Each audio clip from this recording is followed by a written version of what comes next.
Tandis qu'on recommence tranquillement à avoir une vie normale, beaucoup restent affectés par l'isolement qu'ils ont vécu. Cette expérience a fait ressortir des traumas et des blessures de notre passé et présent, et ne sachant pas comment les canaliser, plusieurs personnes ont vécu beaucoup de souffrance qui est peut-être même encore là. Cette souffrance peut s'être manifestée de plusieurs façons, soit par la confrontation avec certains proches, soit par la solitude extrême qu'on a ressentie ou qu'on ressent, soit par la dépression, l'anxiété, la prise de poids, le manque de stimulation ou encore un sentiment qu'on n'a plus aucune raison d'exister. Et peu importe que le COVID soit la cause ou non, aujourd'hui, cette vidéo s'adresse à tous ceux et celles qui souffrent. D'aussi longtemps que je me rappelle, j'ai jamais eu le bonheur facile. Puis quand je vis des gros challenges, la première chose qui me vient en tête, c'est le suicide. C'est de plus vouloir être là ou exister. Puis je sais que ça a l'air intense ou dramatique, mais dans ces moments-là, je souffre tellement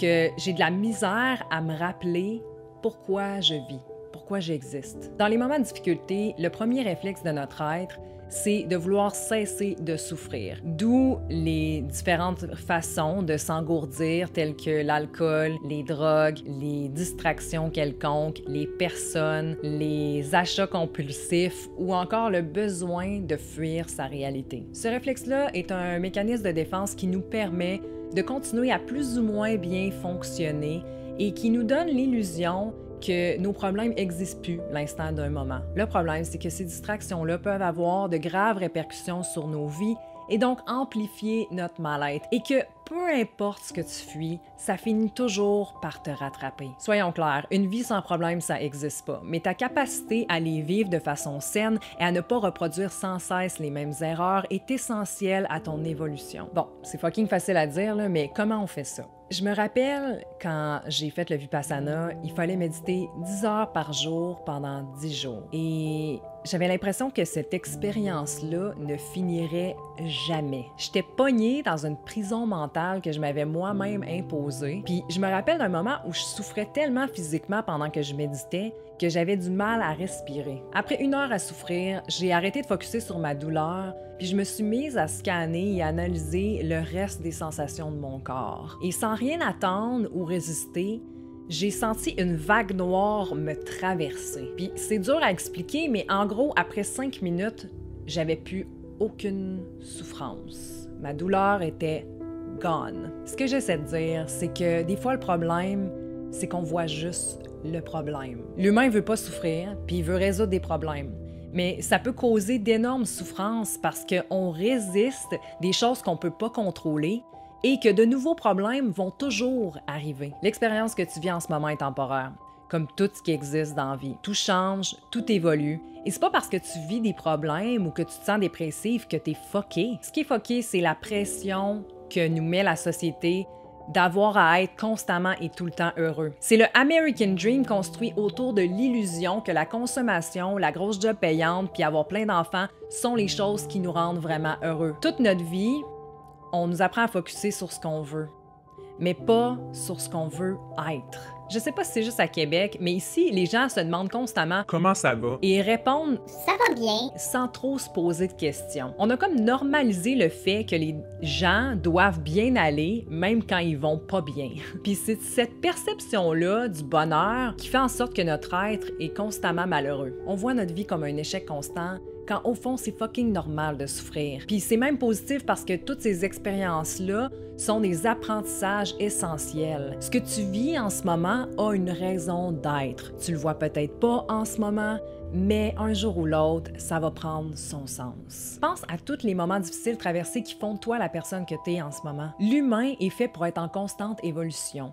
Et c'est à travers souvent d'expériences difficiles que la transformation occure le plus. Puis tout dépendant de si tu sors de ta zone de confort, tes gènes, ce que tu vis, ce qui se passe autour de toi dans ton environnement, tes balancements d'hormones, ta santé, ce que tu manges, ce que tu t'entraînes, tout ça a un impact sur ton well-being puis peut faire en sorte que tu vas être plus heureux ou plus malheureux qu'une autre personne. Maintenant, je sais pas ce que tu vis, mais je sens tabarnak c'est quoi souffrir. Puis je vais m'adresser un moment aux célibataires qui doivent compter seulement sur eux-mêmes pour évoluer. Apparemment, notre taux de suicide est 3 fois plus élevé que les autres. Je sais à quel point ça peut être fucking tough d'être forte constamment pour toi-même. À quel point ça peut être décalissant de pas encore avoir trouvé quelqu'un qui voit ta lumière. Mais c'est toutes ces choses-là, ces expériences-là, cette souffrance-là qui fait la femme que t'es présentement. C'est en étant seule qu'on arrive à être bien seule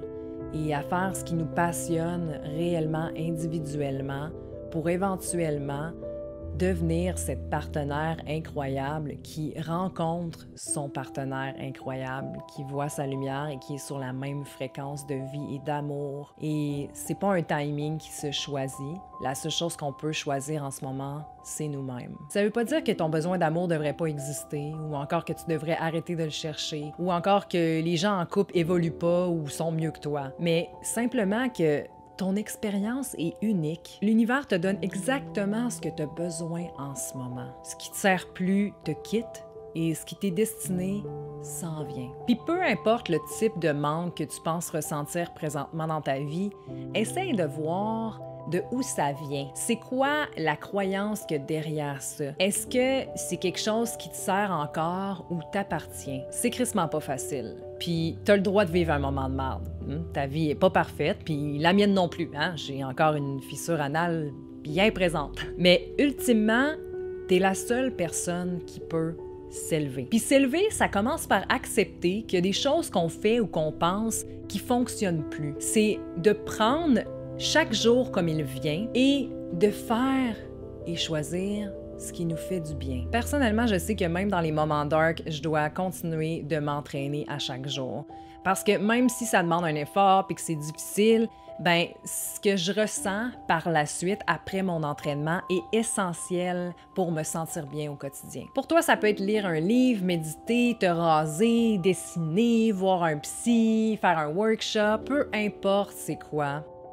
Fais l'effort, puis pense à toi. Parce que c'est en faisant les choses qui te nourrissent que tu vas shifter ton énergie interne et attirer vers toi les bonnes choses qui te sont destinées. L'important, c'est que tu n'abandonnes pas ta vie puis toutes les belles choses qu'il y a dedans. Tu sais, vivre, là, c'est un blessing, c'est une chance qu'on a d'être sur cette terre puis pouvoir expérimenter tout ce qu'on veut en plus d'avoir une raison d'être. Puis crois-moi, t'as une raison d'être. Les personnes qui t'aiment vont continuer d'avoir besoin de toi. Puis même si tu le vois pas en ce moment, tu vas finir par retrouver ton chemin. Il y a personne qui a dit qu'il était droit. C'était Émilie Brousseau, j'espère que vous avez aimé. Si c'est le cas, sachez que j'ai 2 workshops qui s'en viennent dans les prochains mois.